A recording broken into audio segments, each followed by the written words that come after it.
A toxic parent is not going to follow the rules. Hi, welcome back to my channel, Be the Light in Their Storm.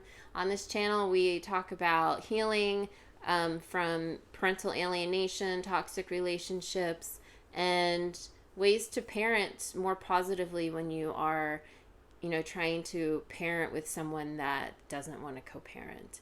So subscribe, like below for me, and I appreciate you being here.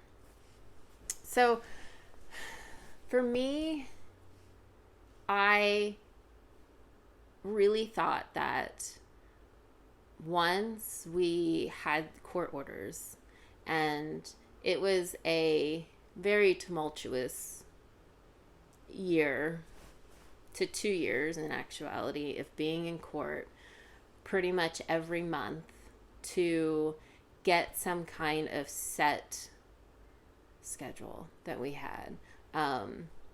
So I really thought that, okay, I finally have this, these pieces of paper that I've spent a shit ton of money on. So I felt like, okay, maybe I can finally have some peace. I have my guardrails. We have, a structure, and it should hopefully help cut down on the chaos that my ex was creating in my life on a daily basis. And unfortunately, finding out the hard way, court orders mean jack shit to somebody that is toxic and narcissistic and all of those lovely names that we have for people that just want to create chaos in someone's life, and they do it for nothing else other than their own pleasure, because that's how they get their energy. They feed off of other people's energy, and your negative energy and your children's negative energy is what makes them happy. So I would try, and the best thing you can do when you have court orders is you can keep, going back if you want to or you need to, depending on your situation, and tweaking the, the little things if you want to. But you're doing that to create this sense of peace of mind for yourself. Because the reality is, yes, we need guardrails. Yes, you need this structure. So it does keep the toxic parent in line in some sort of way. So I'm not saying don't have any court orders, but you don't want to think that this toxic parent is going to abide by them. They may to some things, but most of the time they're going to find loopholes. They're going to find ways to manipulate the court orders, or they're going to flat out just ignore certain parts of the court orders. And mainly because they feel that they can do whatever they want. And they probably also think that maybe you're not going to do anything about it, because most of us won't. You're going to reach a point where you're going to try, and you're going to, document everything, and you're going to put it all in the wizard or whatever parenting app the court gives you. But you can't really do anything with it unless it's major violations and the children are at risk and there's physical evidence of abuse, and unless it is something big, it's so minute in the grand scheme of it that the courts aren't going to do anything about it. It's, for instance, we had phone call times. The kids were little. We had set times to call to say goodnight to them, because my ex would try to call them at 9 o'clock at night when they were already in bed, and then turn around and try and say that I wasn't allowing him to talk to the children.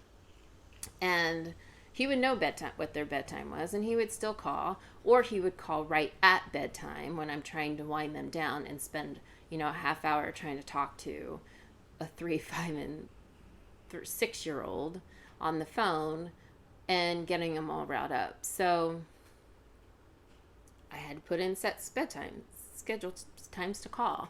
And even having that put into place, he would still try to violate it and call too late. Or another instance was, let's see, there's so many.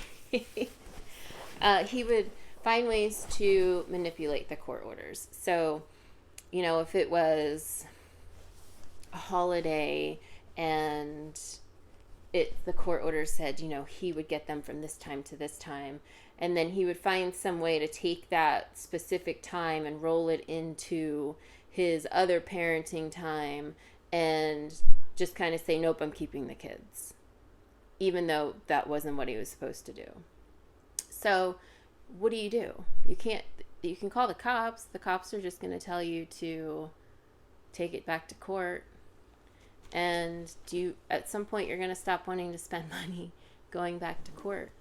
So you have to reach a point and come to a place within yourself that you're comfortable saying, this toxic parent is not going to change. They're going to continue to push these buttons and try and manipulate things. And you need to decide what's best for you at that point. Is it keep taking it back to court because that's part of what they want? Is it for them to look like you are dragging them into court every other day for stuff?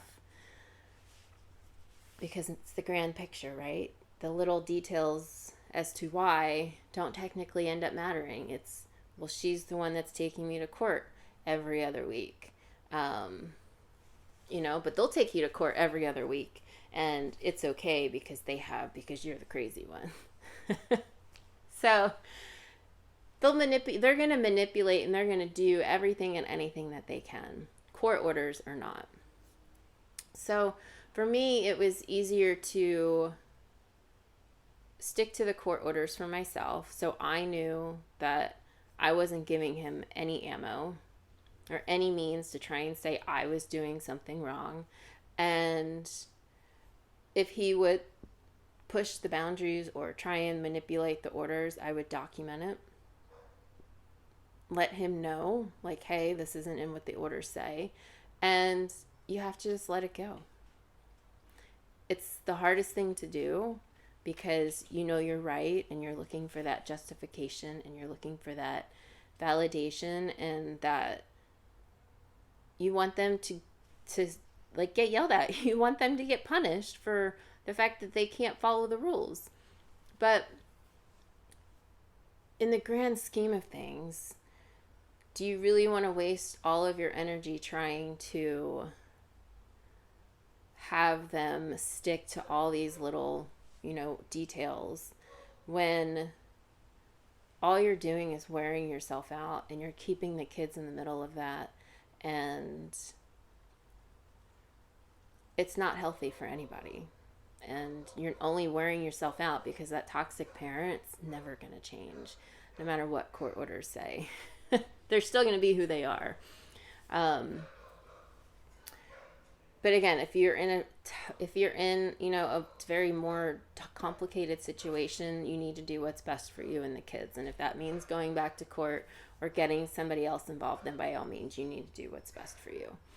So, court orders. You're going to have moments where you're